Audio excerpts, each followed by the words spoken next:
welcome to the French Tech News at France Digitale Day. So we are super excited. We've had a couple interviews outside wandering around with people, and now we're in the podcast studio to get to sit down with a fantastic discussion around all kinds of fun things around sustainability and data centers and interesting things around cloud computing that maybe we don't automatically put Greentech and cloud computing together. So our guest, Yann Lechelle, the CEO of Scaleway, is going to enlighten us with lots of the cool things that they are doing at Scaleway. So Chris O'Brien and I are super excited to have this discussion. Welcome to the both of you. Great to be here. Yeah. Chris, I'll let you start us off with a first question or first idea to get Yann going on a subject I know he is super passionate about around Greentech and sustainability. Great. Well, thank you. And thanks for joining us, Yann.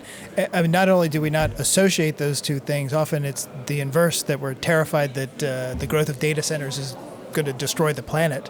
Obviously, Scaleway has taken that to heart and gone in a very different direction. So I know Greentech is a big theme this week here in France and Europe. So tell us a little bit about Scaleway's mission, its view of its role in terms of its impact and its environmental sensibility. Well, thanks for raising the question. The thing is, Scaleway, and our tagline is the cloud that makes sense. The point is it has to make sense for everybody, and we need to look at the greater equation. If everyone had their server and their computer at home, it would be poorly optimized. And the thing is, a cloud operator optimizes industrially all of these things. In other words, the density of a data center is de facto optimized. All of these machines are used by people. In the past 20 years ago, these machines were in the companies or at home, right? Today, they are centralized in data centers. So we need to have that conversation. Yes, data centers, they consume a lot of energy, but they do so at an industrial scale, and they do so efficiently. Now, that's the foundation. So data centers are not inherently bad, right? They consume energy because it's dense, and it's better there than exploded all around globally. Now, there's a way to actually improve on data centers' efficiencies, and that's what Scaleway has looked at. So Scaleway is a cloud operator that also operates its own data centers. And this is where we innovate, also because of our size. We're not gigantic to the point of having massive data centers that are already in place and have been for the past 2 decades. We have some data centers that are new and new generations, and because of our agility, our nimbleness, we've been able to innovate exactly where it hurts. That is energy, right? And energy is factored in both in the server demand for energy and the need to cool those machines. And typically in the past, you used air conditioning, and that's the worst possible thing. So we've innovated to the point of removing air conditioning, removing that part of the electricity demand to cool off the machines. Instead, we've resorted to a huge draft of air that actually pushes the air away without using electricity.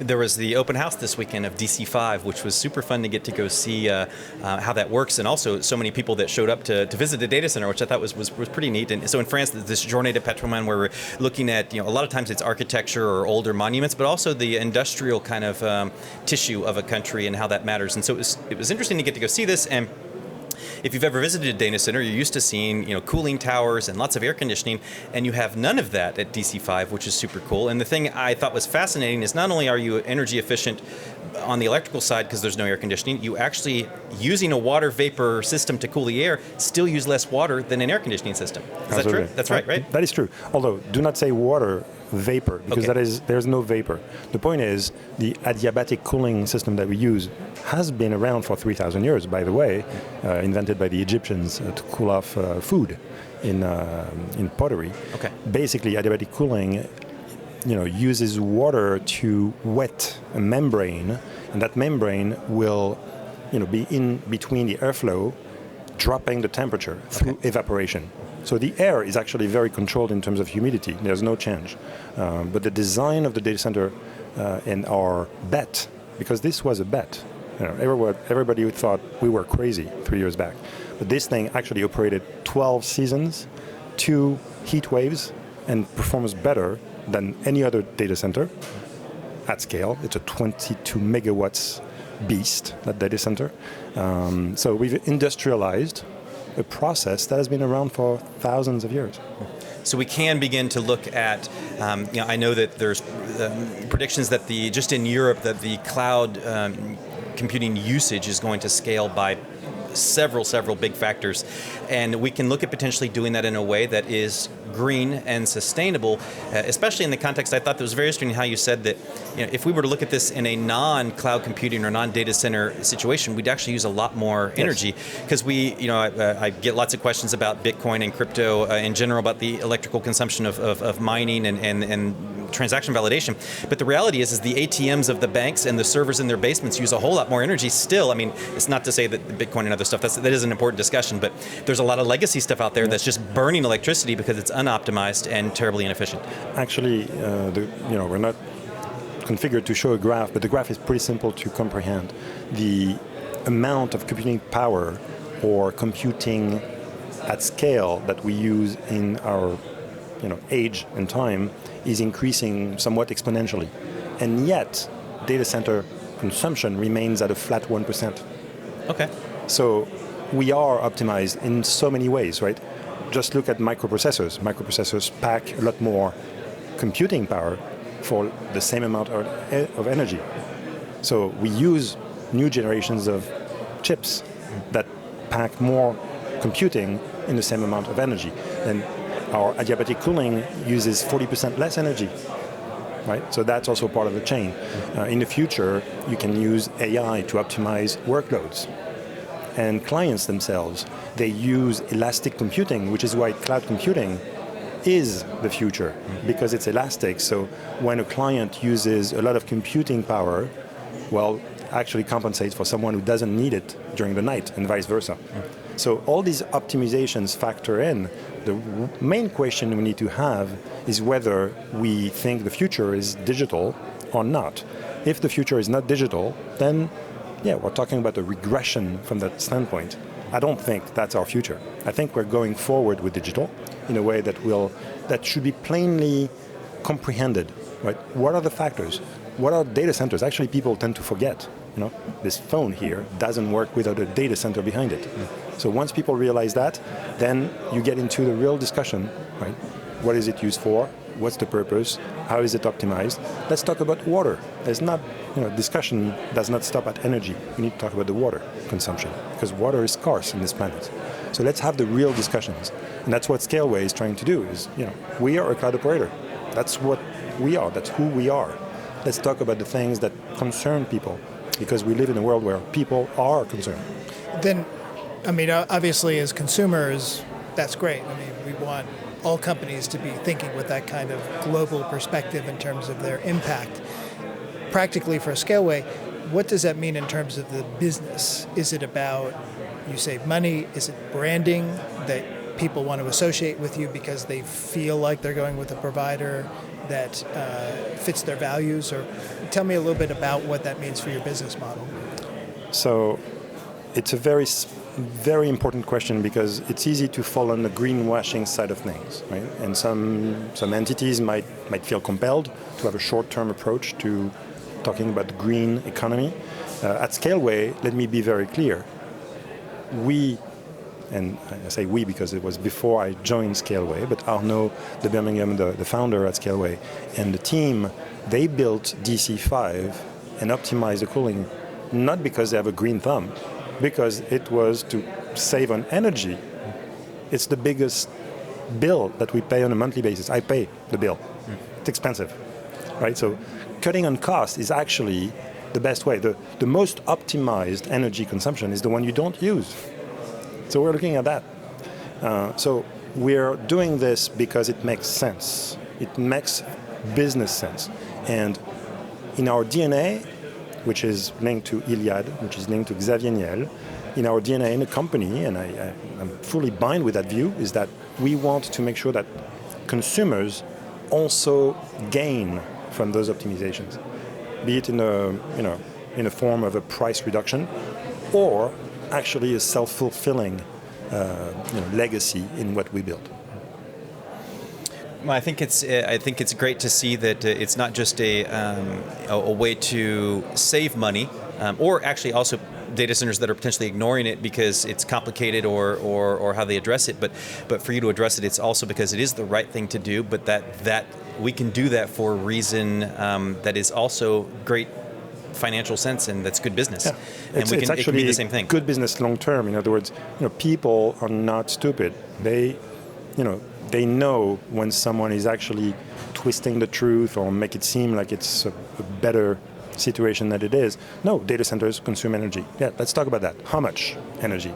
Then it uses water. Yes. How much? What's the weighted average PUE? Right? Not my best PUE, not my best indicator for my base data center. What's my weighted average PUE? In other words, when people bring their cloud workload, right? I'm talking virtual machines and code and software. When a startup builds their infrastructure with Scaleway, what's the overall impact, right? And I want them to know that. And I want to engage with them so that we know exactly what we're talking about, long term. Obviously, you're in a very competitive market, from European competitors, French competitors, international competitors. We could talk about many aspects of that, but on the green portion of it, I mean, if I'm following everything you're saying, you're pretty open about talking about these things. Do you see other competitors following you down that road? Are you sort of throwing open your doors and saying, hey, we're doing it, you could do it, everyone should do it, copy us? It's very competitive, and I'm going to play my strengths. That's one of our strengths. Our size allows us to tackle that problem.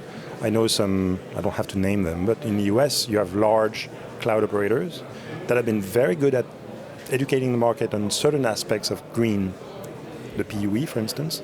But in the US, the energy is largely carbon-based. So they compensate. And they've been telling the market for 10 years that they compensate. Okay, great. So they're bad for the planet, and they're good for the planet. Yeah. So it's neutralized. They're carbon that's my neutral. impression. It's offsets. It's offsets, things. right? Scaleway is a French company with most of its data centers around Paris. The electrons that come to power our data centers are obviously nuclear, right? So that's green. So nuclear energy is not perfect, but it's green. It's carbon zero. In fact, you know what? We actually buy energy, hydraulic energy from Northern Europe. So we pay more the atomic electron. Why? Because we buy greener, but we are still carbon zero. This is who we are. We're smaller, we're a challenger, but this is one of our strengths. But I'm packaging up that strength into a dialogue as well, because the dialogue doesn't stop with the data center efficiency. So if you actually bundle everything, it's all about corporate responsibility, in fact. Right? How do we engage as a company so that we can be present in 20, 30 years' time? In fact, that's a novelty for me. I've been an entrepreneur for the past 20 years. I joined Scaleway, which is a company that is 20 years old. Actually, my duty is to guarantee that this company sticks around for the next 20 years or more. So it's all about the very long term, right? And I'm seeing that, and I'm 50 years old. I'm thinking legacy. Also, I'm talking about the legacy that we leave for the generations to come in France, in Europe. That's where we are. And so I'm going to play these aspects into the big picture, into the economic equation of Scaleway. How do we compete? That's part of the tools that we have at our disposal.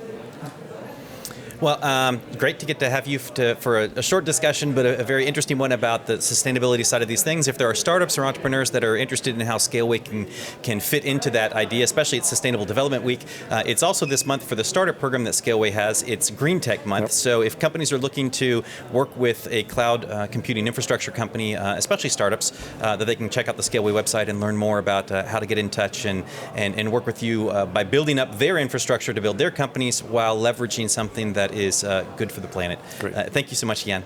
Thanks, Ethan. Thanks, Chris.